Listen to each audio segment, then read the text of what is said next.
Hello दोस्तों, हमारी इस वीडियो में आपका स्वागत है। आज हम बात करेंगे महाभारत के सबसे प्रमुख पात्र कर्ण के बारे में। कर्ण एक ऐसा पात्र था महाभारत में जो देवपुत्र होने के बावजूद भी सामाजिक प्रताड़ना का सामना करता रहा और उसको समाज में अस्वीकार किया गया। लेकिन कर्ण ने कुरुक्षेत्र में अपने भाइयों को छोड़कर कौरवों का साथ दिया। कौरवों का साथ देने के बावजूद ऐसा क्या हुआ जिसके कारण कृष्ण को कर्ण का अंतिम संस्कार स्वयं करना पड़ा। तो आइए जानते हैं कृष्ण ने कर्ण का अंतिम संस्कार क्यों किया। कुंती और सूर्य का पुत्र था कर्ण। कुंती ने कर्ण को अविवाहित होते हुए जन्म दिया था। एक सारथी ने कर्ण का पालन पोषण किया जिसके कारण कर्ण सूतपुत्र कहा जाता था। अविवाहित माता से जन्म और रथ सारथी के पालन के कारण कर्ण को समाज में ना तो सम्मान मिला और ना अपना अधिकार। कर्ण के सूतपुत्र होने के कारण द्रौपदी, जिसको कर्ण अपनी जीवन संगनी बनाना चाहता था, उसने कर्ण से विवाह से इनकार कर दिया। इन सब कारणों से ही कर्ण पांडवों से नफरत करता था और कुरुक्षेत्र युद्ध में कौरवों का साथ कर्ण ने दिया था। भगवान कृष्ण कर्ण की मौत का कारण बने। भगवान कृष्ण ने ही अर्जुन को कर्ण के वध का तरीका बताया था। इस तरीके से ही कर्ण का वध हुआ। एक दानवीर राजा होने के कारण भगवान कृष्ण ने कर्ण के अंतिम समय में उसकी परीक्षा ली और कर्ण से वरदान मांगा। तब कर्ण ने दान में अपने सोने के दांत तोड़कर भगवान कृष्ण को अर्पण कर दिए। इस दानवीरता से प्रसन्न होकर भगवान कृष्ण ने कर्ण को वरदान मांगने को कहा।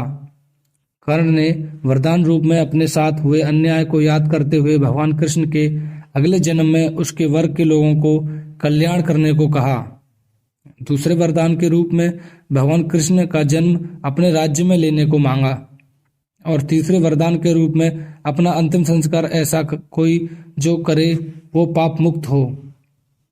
वरदान देते हुए भगवान कृष्ण ने सारे वरदान स्वीकार कर लिए, परंतु तीसरे वरदान से भगवान कृष्ण दुविधा में आ गए और ऐसा किसी को देखने लगे, सोचने लगे जिसने पाप ना किया हो, परंतु भगवान कृष्ण को ऐसा कोई जो पाप मुक्त हो यह समझ नहीं आया। वरदान देने के वचनबद्धता थी, इसलिए कर्ण का अंतिम संस्कार भगवान कृष्ण अपने ही हाथों से किया और कर्ण को दिए वरदान को पूरा किया। इस तरह दानवीर कर्ण का अधर्म का साथ देने के बावजूद भगवान कृष्ण को कर्ण का अंतिम संस्कार उसकी वीरगति के साथ वैकुंठ धाम भेजना पड़ा। कर्ण को गोद लेने वाले पिता अधिरथ चाहते थे कि कर्ण का विवाह हो। पिता की इच्छा को पूरा करने के लिए कर्ण ने रुशाली नाम की एक सूतपुत्री से विवाह किया।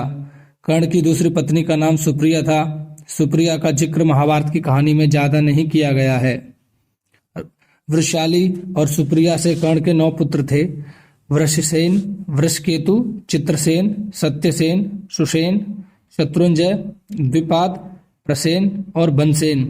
कर्ण के सभी पुत्र महाभारत के युद्ध में शामिल हुए, जिनमें से 8 वीरगति को प्राप्त हो गए।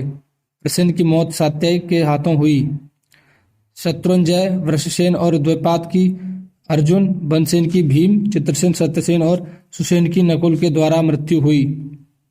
वृषकेतु एकमात्र ऐसा पुत्र था जो जीवित रहा। कर्ण की मौत के पश्चात उसकी पत्नी वृषाली उसकी चिता में सती हो गई थी। महाभारत के युद्ध के पश्चात जब पांडवों को यह बात पता चली कि कर्ण उन्हीं का ज्येष्ठ भाई था, तब उन्होंने कर्ण के जीवित पुत्र वृषकेतु को इंद्रप्रस्थ की गद्दी सौंपी थी। अर्जुन के संरक्षण में वृषकेतु ने कई युद्ध भी लड़े थे। तो दोस्तों, कैसी लगी है वीडियो? अगर अच्छी लगी हो तो वीडियो को लाइक करें, चैनल को सब्सक्राइब करें। जय श्री कृष्ण दोस्तों।